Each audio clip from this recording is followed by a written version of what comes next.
Perkenalkan, saya Intan Nuraini dengan NPM 2313041077, mahasiswa Program Studi Pendidikan Bahasa dan Sastra Indonesia.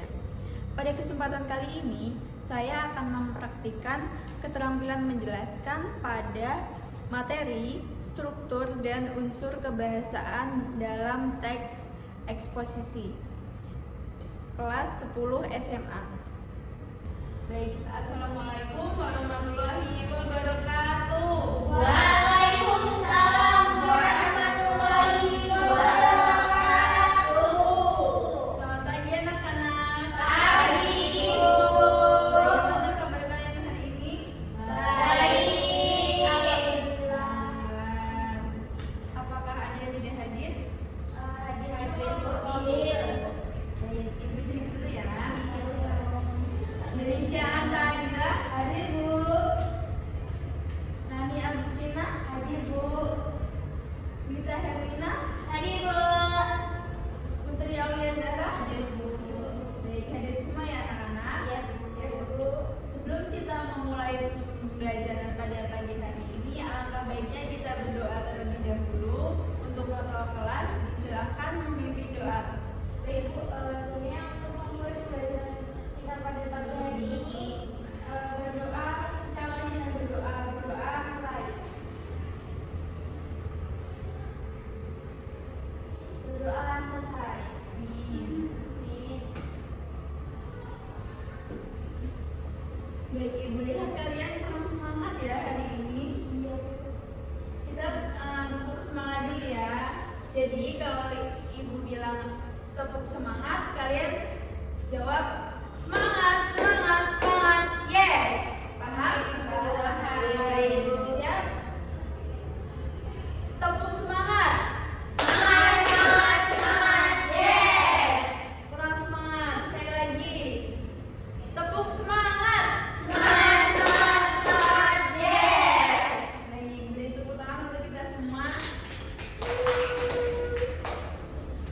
Di pertemuan selanjutnya kita telah membahas apa itu teks eksposisi. Ada yang masih ingat? Ibu, Baik, Rani. teks eksposisi adalah teks yang berisi informasi yang didukung oleh data dan fakta.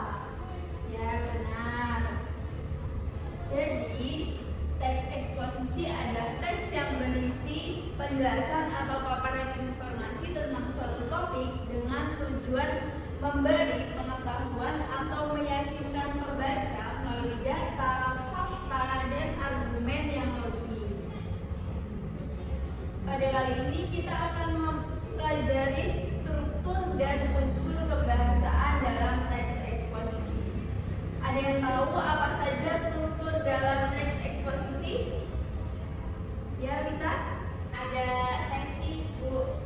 Ya, itu salah satunya. Jadi dalam struktur teks eksposisi ini ada 3 bagian, yaitu tesis, kedua rangkaian argumentasi, ketiga penegasan ulang. Nah, tesis ini berupa pernyataan argumen, merupakan bagian teks yang berisikan pernyataan pendapat dari penulis. Biasanya bagian ini terdapat pada bagian pembuka. Selanjutnya ada rangkaian argumentasi. Nah, merupakan unsur penjelas untuk mendukung tesis yang disampaikan, berisikan alasan dan fakta yang dapat memperkuat argumen penulis. Nah, selanjutnya ada yang terakhir itu penegasan ulang atau simpulan dan ringkasan. Nah, penegasan ulang ini merupakan bagian yang berisi penegasan ulang pendapat sang penulis, yaitu bagian yang bertujuan menegaskan pendapat awal serta menambahkan rekomendasi dan saran. Selanjutnya ada unsur kebahasaan dalam teks eksposisi. Ada 6 jenis. Yang pertama itu ada kata teknis,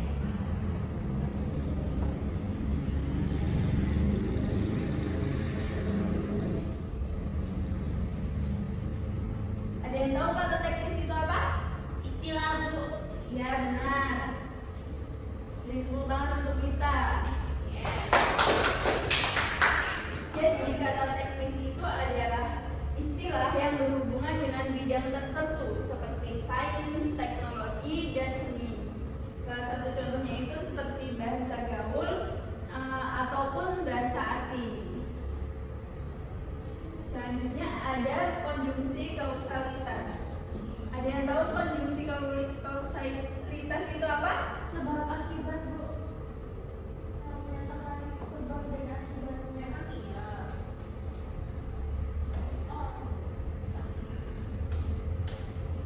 Apa tadi Rani? Yang menyatakan sebab dan akibat. Ya benar. Jadi konjungsi kausalitas ini menghubungkan hubungan sebab dan akibat dari suatu kejadian. Contohnya itu karena, agar, lalu sehingga, lalu oleh karena itu. Nah, yang ketiga itu ada konjungsi temporal.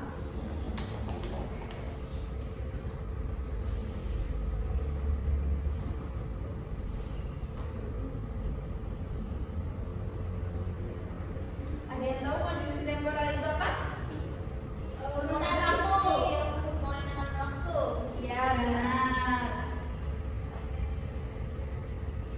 Jadi konjungsi temporal itu konjungsi yang digunakan untuk menunjukkan urutan waktu dari suatu kejadian. Contohnya itu seperti sebelum itu, kemudian, selanjutnya, ya, ataupun sebaliknya. Selanjutnya yang keempat ada kata kerja mental.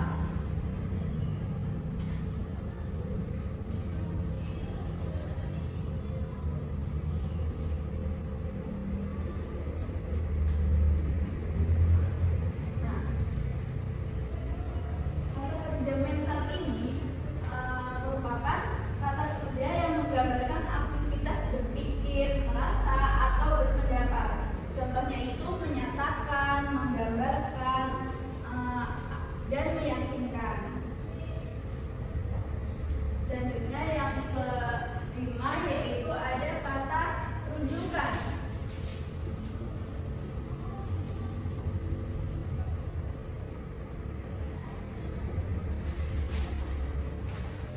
Kata rujukan ini digunakan untuk menghindari pengulangan dan merujuk pada kata yang sebelumnya. Contohnya itu menurut, lalu hal itu, lalu berdasarkan, seperti itu. Selanjutnya ada kata persuasif.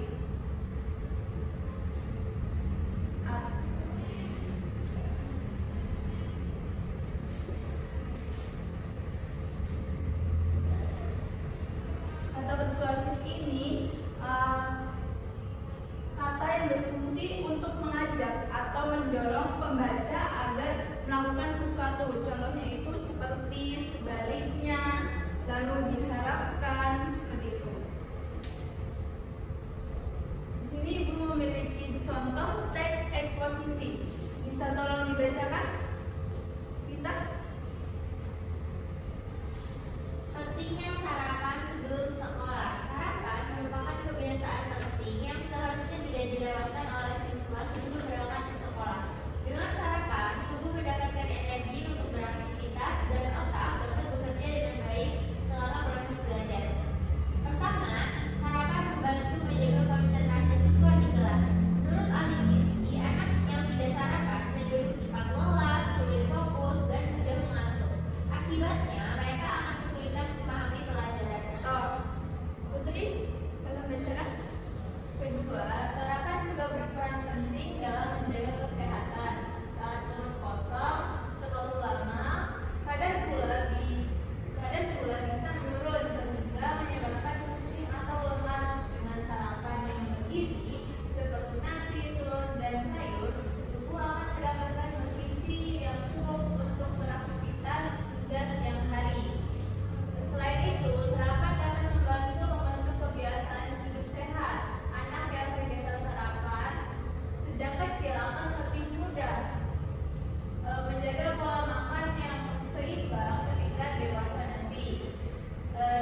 pendapat dari sang penulis.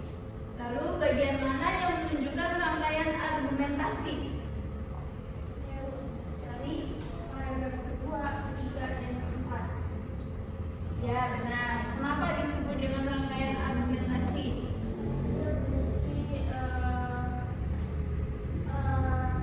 Pendapatnya terus didukung oleh sebuah akibatnya juga Seperti fakta gitu ya. Nah jadi dalam paragraf 2, 3, 4 ini merupakan rangkaian argumentasi. Lalu selanjutnya yang terakhir itu ada bagian penegasan ulang yang berisi penegasan ulang dari seluruh isi teks tersebut.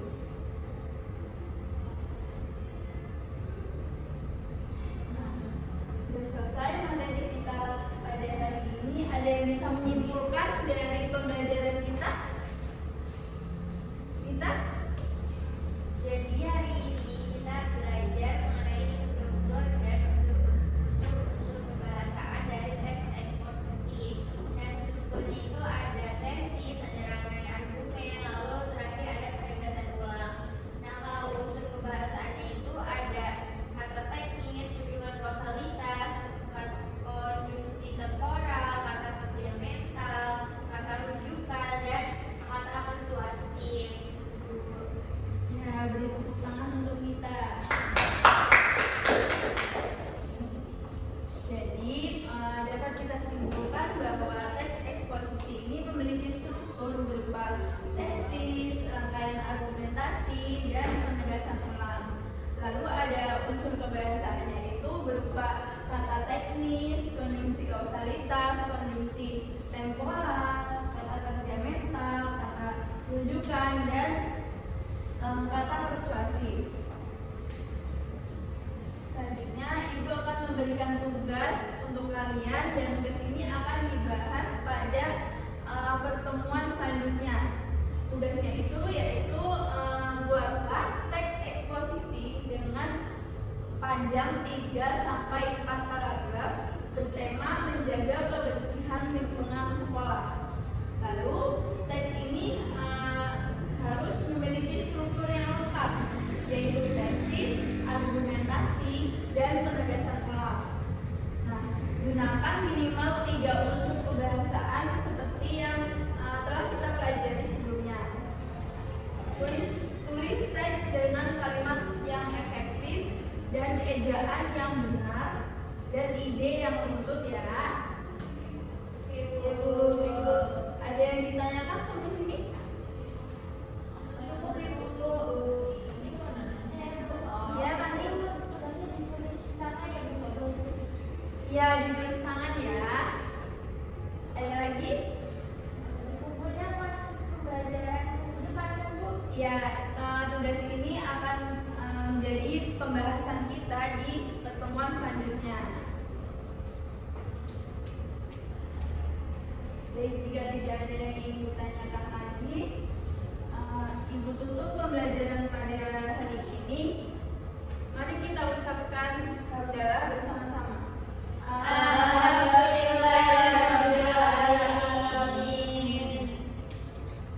Baik, semoga pembelajaran pada pagi hari ini bisa bermanfaat bagi kita semua. Amin. Ibu tutup pembelajaran pada hari ini. Wassalamualaikum warahmatullahi wabarakatuh. Waalaikumsalam warahmatullahi wabarakatuh. Terima kasih Ibu. Sama anak-anak. Selamat siang, saya selaku observer lisan dari calon guru Intan Nuraini dengan NIM 2313041077 pada tanggal 10 Oktober 2025 pada pukul 12.30 waktu Indonesia Barat. Dengan topik memahami struktur dan unsur kebahasaan teks eksposisi kelas 10 semester 2 pengajaran 2. Pada aspek kejelasan, poin pertama, guru menyadari adanya keterbatasan perbendaharaan kata-kata dan ungkapan yang dimiliki siswa, maka itu guru tidak menggunakan kalimat yang berbelit-belit, dinyatakan ya. Pada poin kedua, guru menghindari penggunaan kata-kata yang meragukan dan yang berlebih-lebihan kelebihan, dinyatakan ya. Pada aspek penggunaan contoh dan ilustrasi, guru memberikan contoh yang cukup untuk menanamkan pengertian dalam penjelasannya, dinyatakan iya. Selanjutnya, guru menggunakan contoh yang relevan dengan sifat dari penjelasan itu, dinyatakan iya. Selanjutnya, contoh yang digunakan guru sesuai dengan usia, pengetahuan, dan latar belakang siswa, dinyatakan iya. Pada aspek pengorganisasian, guru menunjukkan dengan jelas pola atau struktur kajian, khususnya hubungan antara contoh-contoh dan generalisasi hukum atau rumus, dinyatakan iya. Kemudian, guru memberikan ikhtisar butir-butir yang penting baik selama pelajaran maupun pada akhir pelajaran, dan bila perlu memberikan penjabaran tambahan, dinyatakan iya. Pada poin selanjutnya, guru mengadakan variasi suara dalam memberikan penekanan pada hal-hal penting dalam penjelasannya, dinyatakan iya. Selanjutnya, butir-butir dalam penjelasan diberi tekanan dengan cara mengulanginya, mengatakan dalam kalimat lain, atau menyebutkan satu demi satu seperti 1, 2, dan seterusnya, dinyatakan iya. Pada poin selanjutnya, yaitu penekanan yang berbeda diberikan pula dengan mimik, isyarat, ataupun dengan gerakan selama pelajaran berlangsung, dinyatakan iya. Pada poin berikutnya, pemberian tekanan juga diberikan dengan menggunakan gambar-gambar demonstrasi atau benda sebenarnya, dinyatakan tidak. Pada aspek balikan, guru mengajukan pertanyaan untuk mengetahui pemahaman, minat, atau sikap siswa tentang relevansi atau kegunaan penjelasan tersebut, dinyatakan iya. Selanjutnya, guru juga menggunakan balikan untuk menyesuaikan ketetapan atau mengubah maksud penjelasan itu, dinyatakan iya. Sekian dari saya selaku observer lisan. Selamat